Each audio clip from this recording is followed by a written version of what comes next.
Good evening. आज physics में 12th class chapter 10 wave optic तरंग प्रकाश की चैप्टर 10 है और उसमें जो इम्पॉर्टेंट फार्मूला है, शॉर्ट रिवीजन में हम सिर्फ इम्पॉर्टेंट फार्मूला बताएंगे। उस चैप्टर में जितने भी फार्मूला अभी तक में यूज हुए हैं उन सभी फार्मूलों को एक साथ हम यहाँ पर लिख के बताएंगे, है ना, रिवीजन में।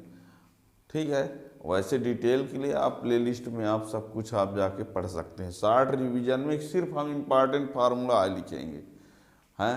इसमें यदि कोई कहता है कि सर इसको प्रूव करके बता दिया जाए, तो सब कुछ प्रूव किया हुआ है, प्लेलिस्ट में सब कुछ लिखा हुआ है। शॉर्ट रिवीजन मीन्स यहाँ पर हम पूरे इम्पॉर्टेंट फार्मूला एक साथ, ठीक है।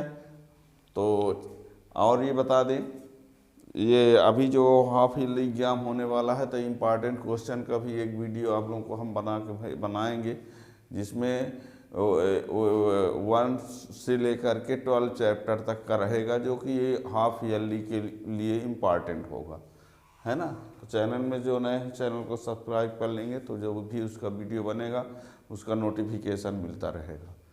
तो इसमें इम्पॉर्टेंट फार्मूला में तो सबसे पहले फार्मूला इसमें, यानी चैप्टर 10 है तरंग प्रकाश की वेव ऑप्टिक।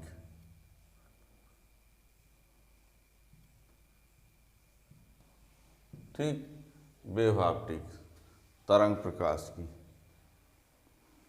तो इसमें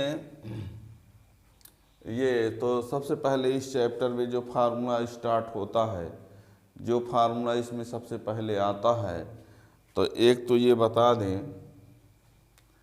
कि तरंग दैर्ध्य, चाल और आवृत्ति में संबंध क्या होता है। तो एक फार्मूला इसमें होता है nu equal to C upon lambda. इसका भी कहीं यूज हो सकता है, nu equal to C upon lambda. इस फार्मूला का भी यूज होता है। न्यू आवृत्ति है, सी चाल है और लैम्डा क्या है, तरंग दैर्ध्य है। ठीक है ना। Nu equal to C upon lambda, आवृत्ति, चाल और तरंग दैर्ध्य।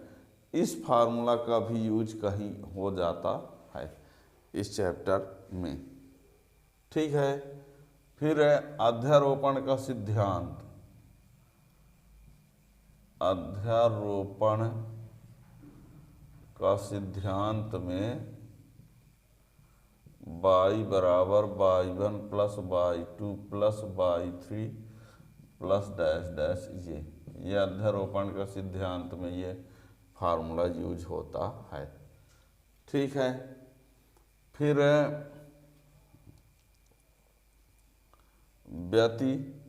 व्यतिकरण में परिणामी आयाम, व्यतिकरण में परिणामी आयाम A इक्वल टू होता है A1 square plus A2 square plus 2A1 A2 cos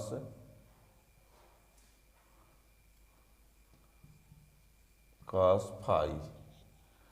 और यही परिणामी तीव्रता जो होती है, परिणामी तीव्रता I equal to KA1 square plus KA2 square plus 2KA1 A2 cos phi, ये भी होता है। ठीक। फिर यही संपोषी व्यतिकरण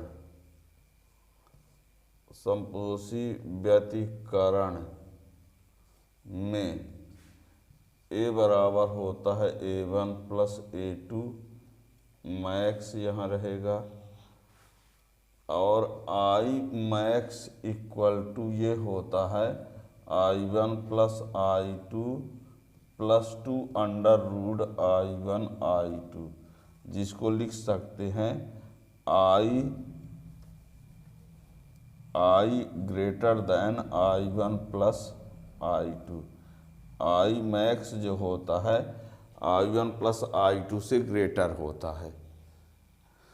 समपोषी व्यतिकरण में A max equal to A1 plus A2 और I max equal to I1 plus I2 plus 2 root of I1 I2, और यानी I max is greater than I1 plus I2।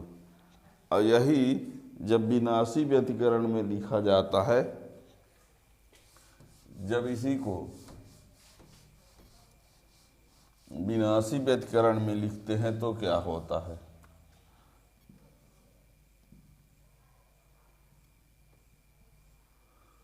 विनाशी व्यतिकरण में परिणामी आयाम A मिनिमम, तो ये होता है A1 माइनस A2, और तीव्रता I मिनिमम बराबर I1 plus I2 minus 2 under root I1 I2, जिसको हम लिख सकते हैं I1 minimum less than I1 plus I2। ये होता है। और इसी में ये बता दें I प्रोपोर्शनल A स्क्वायर, तीव्रता प्रोपोर्शनल आयाम का स्क्वायर, तीव्रता जो है आयाम के वर्ग के अनुप्रमानुपाती होता है, ठीक है ना। और भी इसमें ये बता दें, एक ये होता है कलांतर और पथांतर में संबंध, फाई बराबर 2 पाई अपान लैम्डा इंटू ये कलांतर होता है, इसको पथांतर बोलते हैं। ये कलांतर है, ये पथांतर है, ठीक है ना। ये बता दें, ध्यान देना, ये फाई कलांतर है और ये क्या है, पथांतर। तो समपोषी व्यतिकरण के लिए फाई बराबर 0 या 2n पाई, और विनाशी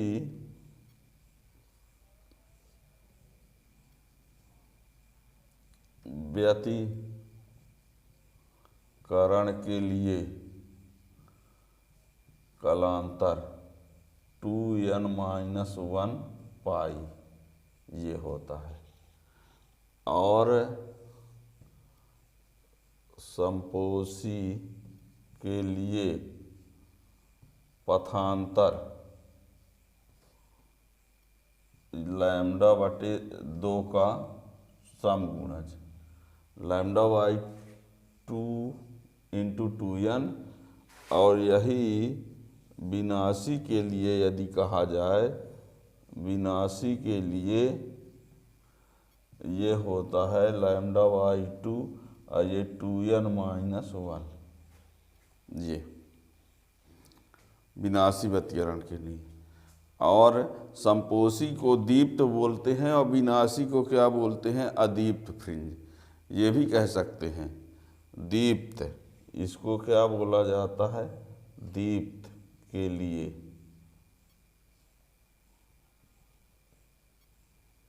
दीप्त, और ये है अदीप्त के लिए।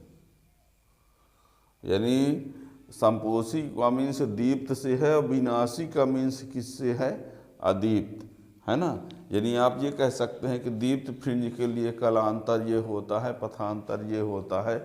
तो ये याद रखिएगा, समपोषी व्यतिकरण के लिए फाई बराबर 0 या 2n पाई, पाई का समगुणज। विनाशी व्यतिकरण के लिए फाई बराबर विषम पाई का विषम गुणज।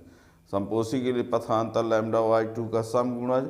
विनाशी व्यतिकरण के लिए पथांतर λ/2 का विषम गुणज, जिसको सम बोलते हैं और इसको विषम बोलते हैं। ठीक है ना। विनाशी के लिए पथांतर जो होता है λ/2 का विषम गुणज, समपोषी के लिए पथांतर λ/2 का सम गुणज, है ना। चाहे समपोषी न कह के दीप्त फ्रिंज के लिए बोल दीजिए या दीप्त फ्रिंज के लिए। ठीक है, तो ये इन सब बातों को याद रखना है। अब यहाँ पर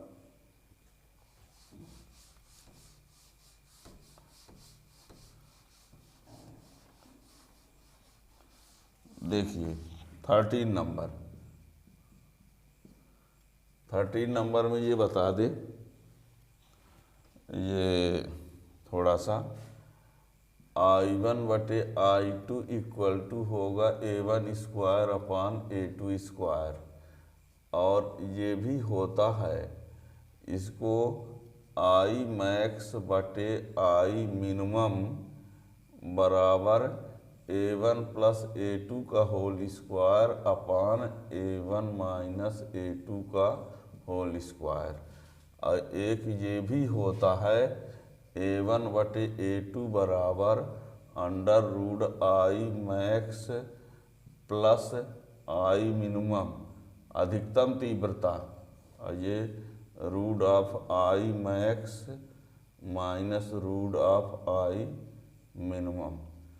Imax मतलब अधिकतम तीव्रता, I न्यूनतम तीव्रता। और ये भी फार्मूला आपको बता दें कि ये I1/I2 बराबर होता है W1/W2। I1/I2 क्या है? तीव्रता है। A1/A2 क्या है? आयाम है। W1/W2 स्लिटों की चौड़ाई है। I1/I2 बराबर W1/W2 ये स्लिटों की चौड़ाई है ना। सुने रहिए, हम सब लिख भले न रहे हों, क्योंकि जब भी आप देखोगे तो सुन के देखना, स्क्रीनशॉट से ये बोलेगा नहीं, आपको देखना ही पड़ेगा। प्ले करेंगे तभी आप सुन पाएंगे। तो I1/I2 W1/W2 ये तीव्रता है, ये स्लिट की चौड़ाई है। इसी को आप चाहो तो ऐसा भी लिख सकते हो A1/A2 बराबर √W1/W2, ये भी हो सकता है। ठीक है ना। फिर इसी में यंग के द्विस्लिट प्रयोग में फ्रिंज चौड़ाई का एक फार्मूला होता है। यंग के द्विस्लिट प्रयोग में फ्रिंज चौड़ाई, यन्मी दीप्त फ्रिंज की दूरी, यन्मी अदीप्त फ्रिंज की दूरी। ठीक है ना। तो यहाँ उसको भी देख लेते हैं।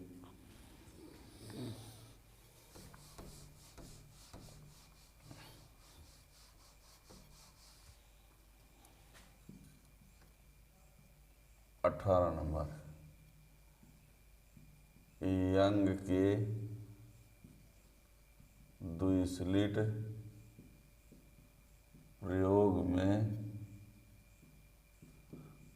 फ्रिंज चौड़ाई बीटा बराबर λD/D।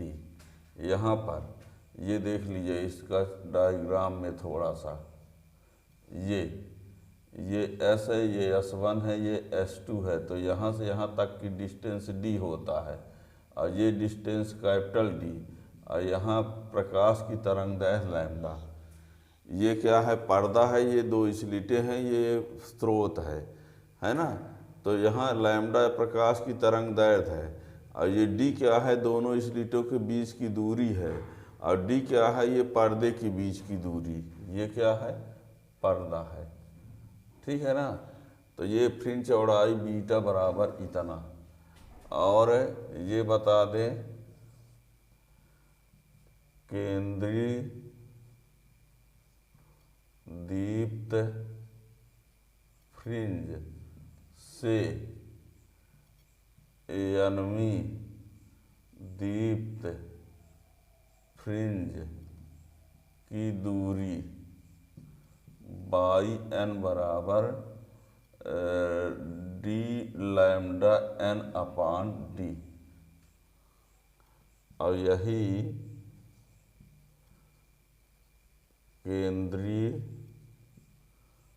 दीप्त फ्रिंज से यन्मी अदीप्त फ्रिंज की दूरी बाई n बराबर लैम्डा d अपान 2d और ये 2n-1। ये फ्रिंज चौड़ाई का सूत्र है। ये केंद्रीय दीप्त फ्रिंज से यानी दीप्त फ्रिंज की दूरी है और ये केंद्रीय दीप्त फ्रिंज से यानी अदीप्त फ्रिंज की दूरी है। ठीक है ना ये। और विवर्तन में ये बता दें, विवर्तन में जो होता है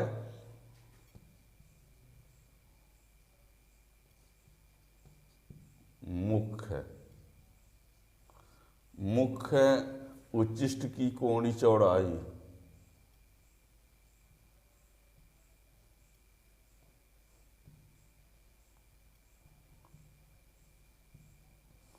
मुख्य उच्चिष्ट, अब मुख्य के जगह पर आप चाहें तो केंद्रीय भी लिख सकते हैं। विवर्तन में मुख्य उच्चिष्ट की कोणीय चौड़ाई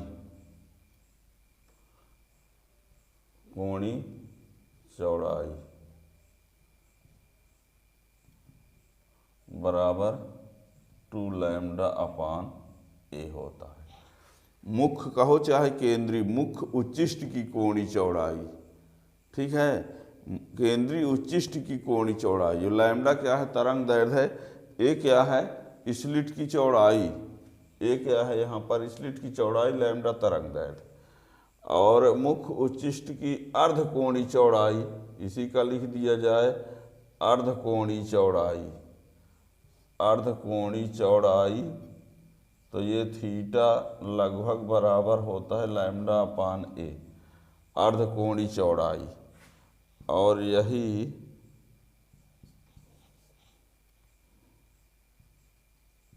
मुख्य यहाँ अर्धरेखी चौड़ाई क्या होती है,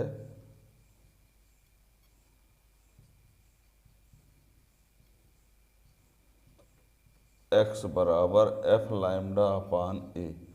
और यहाँ f क्या है, स्लिटों से, स्लिट से पर्दे की दूरी। यहाँ एक लेंस लगा रहता है एक्सपेरिमेंटल सेटअप में, तो यहाँ पर लेंस की फोकस दूरी, या ये कह दो स्लिट से पर्दे की दूरी f है और लैम्डा तरंग दैर्घ्य है, स्लिट की चौड़ाई है। ठीक है ना। तो ये मुख्य उच्चिष्ट की कोणीय चौड़ाई ये, और अर्धकोणीय चौड़ाई ये, और अर्धरेखी चौड़ाई f लैम्डा अपान a होता है। ठीक है ना। तो ये इसमें ये इम्पॉर्टेंट फार्मूला। इसी में एक और भी है, मैलस लॉ।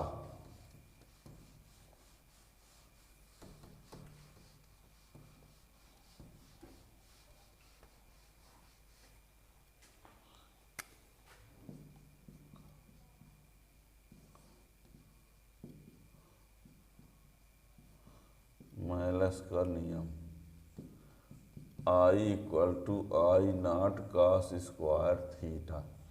इसमें क्या होता है, ये होता है पोलराइड और ये होता है एनालाइजर।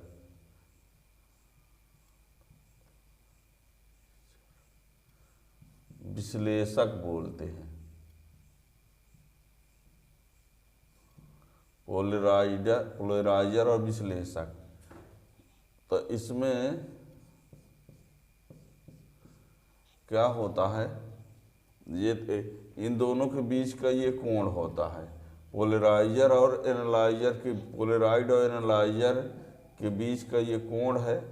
और ये आई निर्गत प्रकाश की तीव्रता और आई नॉट आपतित प्रकाश की तीव्रता। ठीक है ना। तो मैलस का नियम है कि I equal to I naught cos square theta, जहाँ आई नॉट निर्गत प्रकाश की तीव्रता, आई निर्गत प्रकाश की तीव्रता, आई नॉट आपतित प्रकाश की तीव्रता, थीटा जो है पोलराइड और पोलराइजर और एनालाइजर के बीच का कोण है। तो ये मेलस का नियम है, ठीक है ना। तो इस चैप्टर में इतने इम्पॉर्टेंट फार्मूले हैं। और भी इस टाइप के क्वेश्चन को जानने के लिए चैनल आप सब्सक्राइब किए रहेंगे तो वीडियो का नोटिफिकेशन मिलता रहेगा। और पूरे फिजिक्स के लिए आप प्लेलिस्ट में आप जाके 11, 12 हिंदी मीडियम, इंग्लिश मीडियम, हर चैप्टर का important question, numerical question, conceptual question playlist में सब कुछ है, सब कुछ आप पढ़ सकते हैं। Thank you.